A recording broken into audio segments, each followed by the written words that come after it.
हाँ तो बच्चों अब हम लोग आपके लिए लेके आए हैं मिसलिनियस एक्सरसाइज। तो हम लोग पहले चैप्टर की मिसलिनियस एक्सरसाइज करेंगे रिलेशन और फंक्शंस की, ठीक है। तो उसका अब हम लोग जो भी आपके पेपर में आने हैं जो क्वेश्चन, जैसे फंक्शंस में जो भी हम लोगों ने क्वेश्चंस देखे हैं तो वो सारे, और जो रिलेशंस में जो भी हमने क्वेश्चंस देखे हैं पहली और दूसरी एक्सरसाइज में, वो सारे क्वेश्चन हम लोग यहाँ देखेंगे। तो मैं क्वेश्चन नंबर 4 देख रहा हूँ आपके साथ मिसलिनियस में, तो आपकी स्क्रीन पे आ रहा होगा।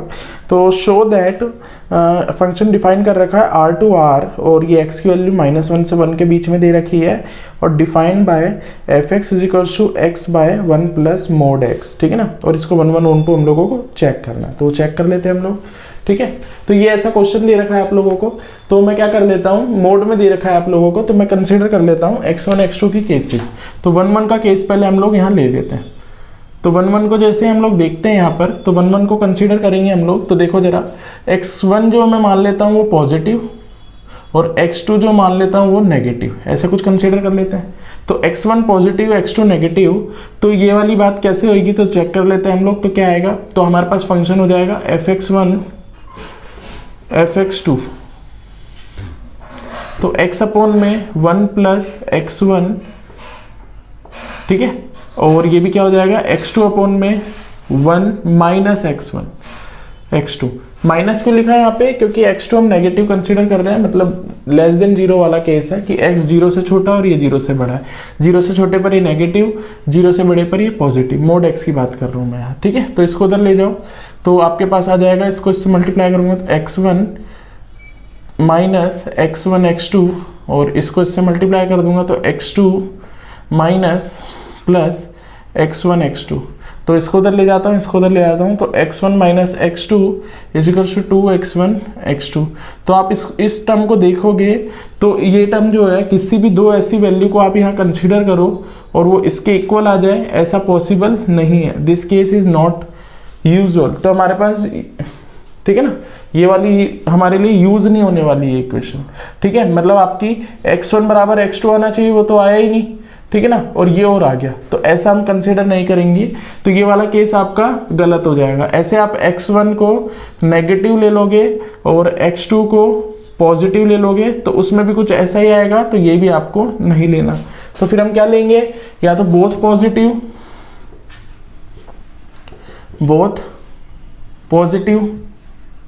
ठीक है ना, या बोथ नेगेटिव। तो दोनों को अगर आप पॉजिटिव लेते हो तो कितना आ जाएगा, x1 अपॉन में 1 प्लस x1, ठीक है ना, और x2 अपॉन में 1 प्लस x2। इसको उधर ले जाओ, मल्टीप्लाई कर दो, तो x1 प्लस x1 x2 और x2 plus x1 x2। x1 x2 से x1 x2 कट जाएगा, तो x1 = x2 ये आ जाएगा। सिमिलरली बोथ नेगेटिव ले लोगे, x1 x2 को बोथ नेगेटिव आप कंसीडर कर लोगे, तो आपका क्या आ जाएगा, fx1 = fx2, ठीक है, fx1 = fx2। तो आप यहाँ पर लोगे 1 x1 अपॉन में 1 माइनस x1, क्योंकि ये नेगेटिव है तो माइनस में हो जाएगा, x2 अपॉन में 1 माइनस x2। तो इसको उधर ले जाओ, तो x1 x2 और ये x2 x1 x2, तो फिर भी ये कटेगा, तो x1 = x2 आ जाएगा।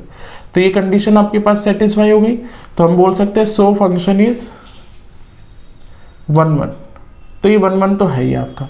अब बात कर लेते हैं ऑन टू फंक्शन की। ऑन टू फंक्शन की अगर मैं बात करूँ आप लोगों से, तो उसको भी समझो मेरे साथ। ऑन टू के लिए या तो दोनों नेगेटिव दोनों पॉजिटिव, जैसे हम लोगों ने डिफाइन किया है वैसे हम कंसिडर कर लेते हैं। फर्स्ट केस में मान लेता हूँ, केस 1 मान लेता हूँ मैं, x इज पॉजिटिव, ठीक है। तो हमारा क्या आ जाएगा, y = x अपॉन में 1 प्लस x, मोड x का मैं प्लस x लिखूंगा, ठीक है। इसको उधर ले जाओ, तो y ये से मल्टीप्लाई होगा 1 और ये से होगा, तो yx = x, ठीक है। तो x की टर्म उधर ले जाओ, तो y = x माइनस yx, इसको नीचे लिख दो, तो यस आपके पास आ जाएगा x = y अपॉन में 1 माइनस y। अब ये हम लोगों को fx में पुट करना होता है, तो fx आपके पास क्या है, x अपॉन में 1 प्लस x। fx में हम लोग ये पुट कर देंगे, तो y अगर आ जाता है तो ये हमारा ट्रू है, ठीक है। y अपॉन में 1 माइनस y, तो ये हो जाएगा y अपॉन में 1 minus y, 1 plus y upon में 1 माइनस y। इसका एलसीएम ले लेंगे हम लोग, तो y अपॉन में 1 माइनस y ये इससे मल्टीप्लाई, तो 1 minus Y plus Y divided by 1 minus Y, ये कट गया इससे, ये इससे कट जाएगा तो वाई आ जाएगा। सिमिलरली आप केस 2 ले लोगे, क्या x इज नेगेटिव, तो सेम चीज करोगे, y is equals to X upon में 1 माइनस एक्स, और यहाँ से y निकाल लोगे, ठीक है ना, यहाँ से x निकाल लोगे इन टर्म्स ऑफ y, तो x निकलेगा आपका y प्लस में शायद निकलेगा, तो 1 प्लस वाई ऐसा निकल जाएगा, और इसको fx में पुट कर दोगे, ये पुट करोगे यहाँ पर,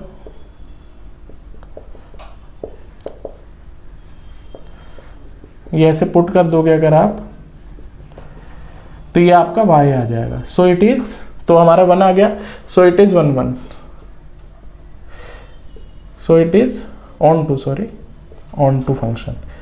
तो ये हमारा दोनों केस से ऐसा आ रहा है, तो हम लोग ये सारा देख सकते हो, तो आप लोग इसको देख सकते हो।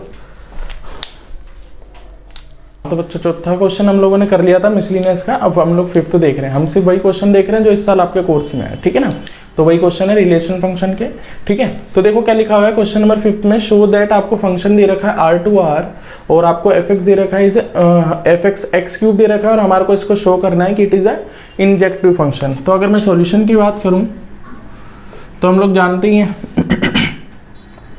कि हमें क्या करना है, फॉर 1 1 के लिए हमें fx1 बराबर fx2 करना है, ठीक है।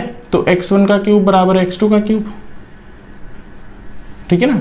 तो इसको आप सॉल्व करोगे तो x1 cube minus x2 cube is equal to 0, तो x1 माइनस x2 x1 का square plus x1 x2 plus x2 का स्क्वायर, ठीक है ना।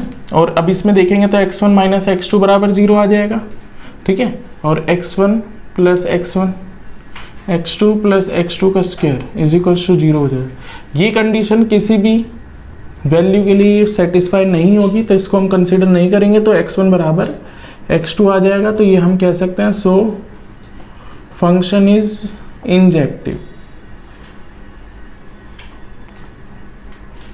ठीक है ना, ये आप क्लियरली कह सकते हो यहाँ पर, ठीक है। फिर आगे बात करते हैं हम लोग क्वेश्चन नंबर 8 की।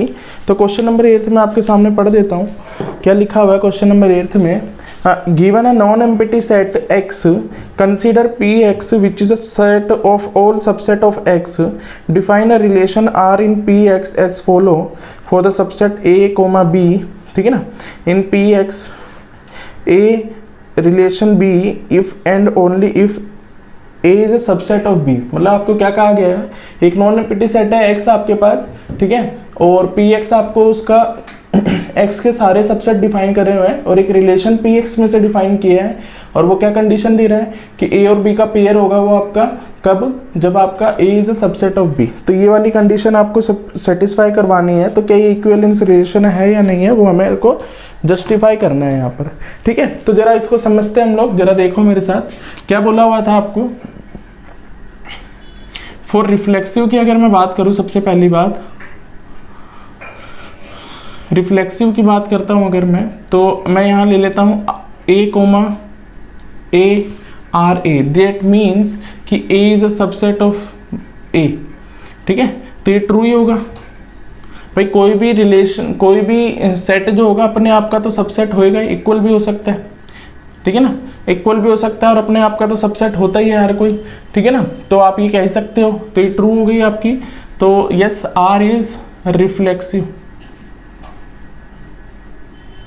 ठीक है। अब मैं दूसरी बात करता हूं सिमेट्रिक की।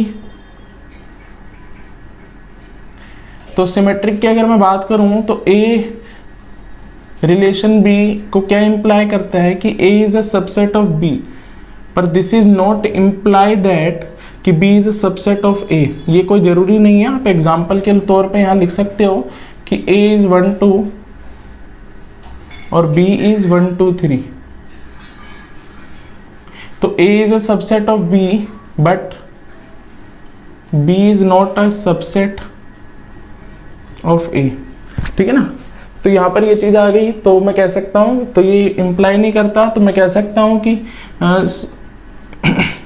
a r b हो गया, ठीक है ना। जैसे a R B belongs to R but B R A is not belongs to R, मतलब ये रिलेशन नहीं होगा, so R is not symmetric, symmetric ये नहीं होगा। चलो हम अगली बात करते हैं, लास्ट वाली ट्रांजिटिव की बात कर लेते हैं। तो ट्रांजिटिव देख लो, अगर मैं ट्रांजिटिव की बात करूं तो A बिलोंग्स टू B, मतलब A related with B imply that A is a subset of B, B is related with C, है ना, तो B is a subset of C, थोड़ा C ऐसे बना देता हूँ, B is a subset of C। तो यहाँ पर सिंपली दिख रहा है कि A B का सबसेट है, B A का C का सबसेट है, तो दिस इज इम्प्लाई दैट कि A is also subset of C, कि भाई A B का सबसेट है, B C का सबसेट है, तो A C का सबसेट होगा ही होगा। तो yes, A, R is also belongs to A R C also belongs to relation, ठीक है ना, तो ट्रू हो गया। तो we can say here so R is transitive, ठीक है। तो ये आपका फंक्शन जो है सॉरी रिलेशन जो है, सो हेंस रिलेशन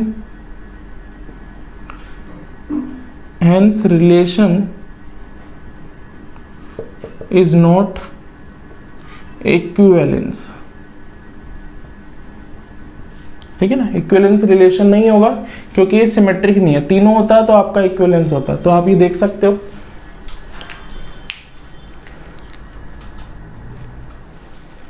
हाँ, तो क्वेश्चन नंबर 10वां देखो मेरे साथ क्या लिखा हुआ है आपको। यहाँ पर देखो, आपको दे रखा है एक स्क्रीन पे आपके आ रहा होगा क्वेश्चन, आपको दे रखा है कि आपके पास एक सेट है, ये 1 से लेके n तक, find the all onto, ठीक है ना, ऑन टू, जितने भी ऑन टू रिलेशन यहाँ बन सकते हैं, फंक्शन बन सकते हैं जितने भी ऑन टू, वो हमारे को यहाँ बताना है। तो जरा देखो, जरा उसको आप समझो। ऐसे मैं एक एग्जांपल के तौर पे समझा सकता हूँ आपको, कि यहाँ पर मैं एग्जांपल ले लेता हूँ एक 1,2। अब इसके हमें ऑन टू फंक्शन बनाने हैं, तो मतलब मेरे को इतना क्लियर है कि आप कैसे बनाओगे इसके ऑन टू फंक्शन।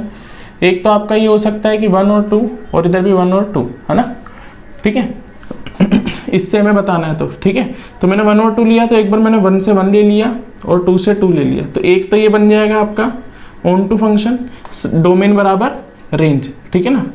अब दूसरा ले लेता हूँ मैं, सेम 1 2, कितने पेयर बन सकते हैं वो बना रहा हूँ, 1 2, 1 से 2 और 2 से 1, एक ये बन जाएगा। तो टोटल नंबर हमारे पास आ गया 2, ठीक है। अब इसी चीज को और अच्छे से समझे अगर हम लोग, तो अब मैं लेता हूं एक और एग्जांपल आपके पास 1 2 3। अब इससे अगर मैं बनाता हूं तो ऐसे सोचो कि ये 1 है, ये 2 है, ये 3 है, ये 1 है, ये 2 है, ये 3 है। तो 1 के पास कितने ऑप्शन है? 1 के पास 3 ऑप्शन है, या तो ये पोजीशन ले सकता है ये, या तो ये, या ये, 3 पोजीशन है 1 के पास। फिर उसके बाद कोरस्पॉन्डिंग 2 के पास कितना होगा? मान लो 1 ने ये ले लिया, तो 2 के पास एक ये है और एक ये है, ठीक है ना। तो 2 के पास 2 पॉसिबिलिटी है। ऐसे 3 की मैं अगर लेता हूं तो 3 के लिए आपके पास कितने होंगे? तो जब 2 एक पोजीशन को एक्वायर कर लेगा तो 3 के पास एक ही पोजीशन होगी। तो टोटल अगर यहाँ बनाओगे आप तो ये बन जाएंगे 6। बना के देख सकते हो एक एक करके। जैसे एक मैं ये बना ही देता हूँ, एक ये बन गया, दूसरे में एक ये हो गया। अब एक के पास 2 की पोजीशन ले लेना, और 2 को कोई और, 3 को कोई और। तो ऐसे आपके पास टोटल 6 बनेंगे। जैसे इसमें 2 बने, इसमें 6 बने, ये समझ में आ गई। ऐसे अगर मैं 1 2 3 4 ले लूँ, 1 2 3 4, 1 2 3 4, तो इसमें आपका कितना हो जाएगा? 4 3 2 1, मतलब 4 फैक्टोरियल। ये आया आपका 3 फैक्टोरियल, और ये कितना आ जाएगा आपका 2 फैक्टोरियल। तो अगर आपके पास ऐसे n है, n numbers,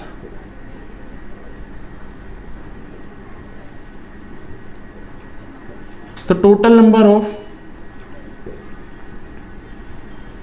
on to function are